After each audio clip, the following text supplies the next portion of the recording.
A lot has changed in the 1 or 2 years that I've been away from the Dead by Daylight scene.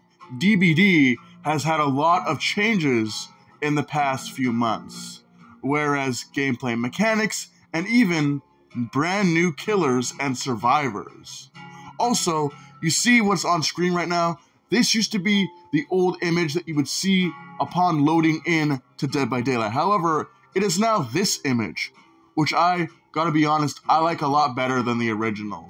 You got all the characters hanging out, the killers looking all creepy. It looks really cool and badass.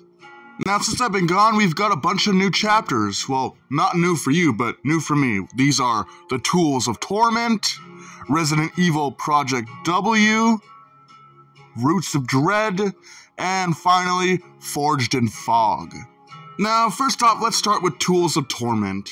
This is the newest chapter and by far one of the most hated chapters, and I gotta agree. The new killer isn't that exciting, it's just some young woman with like a weird, bedazzled mask.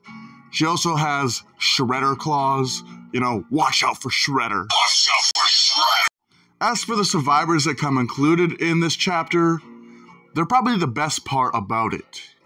They're brother and sister, and if you happen to get into a match with somebody playing as either the sister or the brother, you'll get some really cool dialogue of them basically talking to each other and being happy that, oh, you're here as well. Now, do forgive me. I'm probably gonna butcher the names of these survivors. The dude is Renito Lyra, and the girl is Thalita Lyra. Thalita's perks are Cut Loose, Friendly Competition, Teamwork, and Power of Two. Renato's perks are Background Player, Blood Rush, Teamwork, and Collective Stealth. For the Skull Merchant's perks, she has Game of Foot, Thwack, and Leverage. She has the ability to build and launch drones to survey generator sites and basically figure out who's working on any particular generator, which I guess kind of makes her overpowered, but that's pretty much all she does. She just walks around, places drones, and slices you. Pretty basic, not very fun. And I feel like once the popularity of Skull Merchant being the new killer dies down, she'll probably just fade into obscurity and become like the Legion. That character that's always there, but nobody wants to play.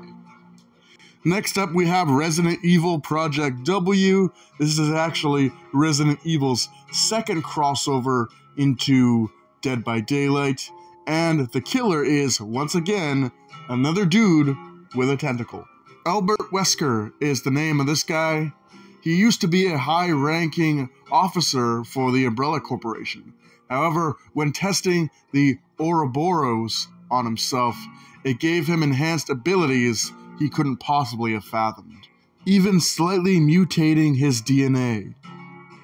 When it comes to survivors, we have Ada Wong, who is a very voluptuous woman, but nonetheless, she is a very talented secret agent, so secret in fact, that most people, even her colleagues, don't even know her true identity.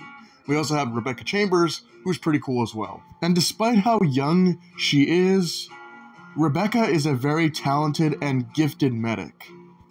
And let's face it, when you're trapped in a distorted reality controlled by a spider-like deity that is sending paranormal killers and monsters after you, you're gonna need all the medical attention you can get.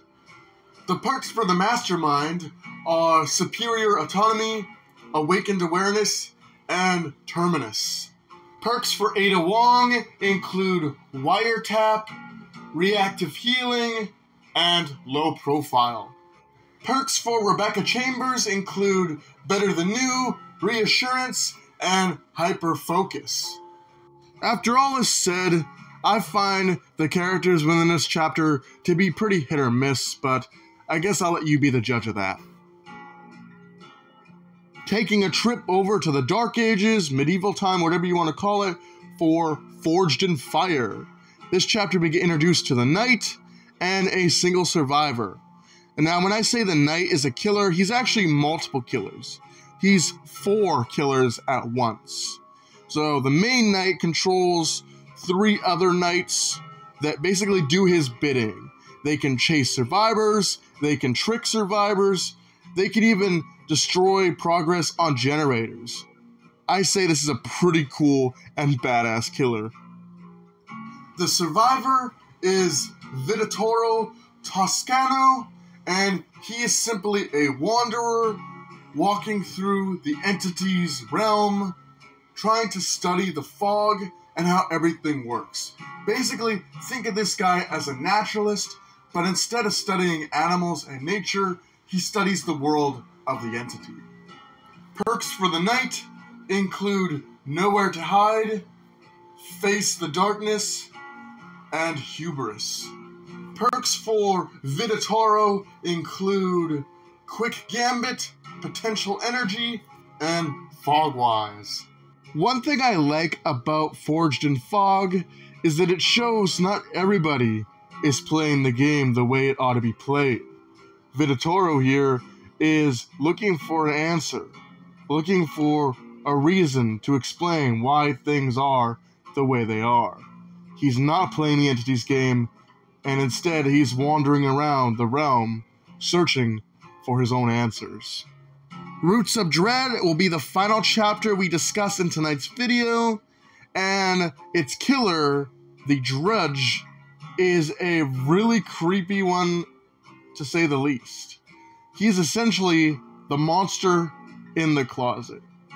The Drudge, or the Druini, is a dark deity that preys off of the suffering and evil of humanity. It is said that the Drudge is the manifestation of dark thoughts. It is built via the disembodied body parts of presumably humans and victims it has corrupted. It is the stuff of nightmares, and it crawls from out of the lockers in the world of the entity. Hattie Coeur is the survivor for this chapter.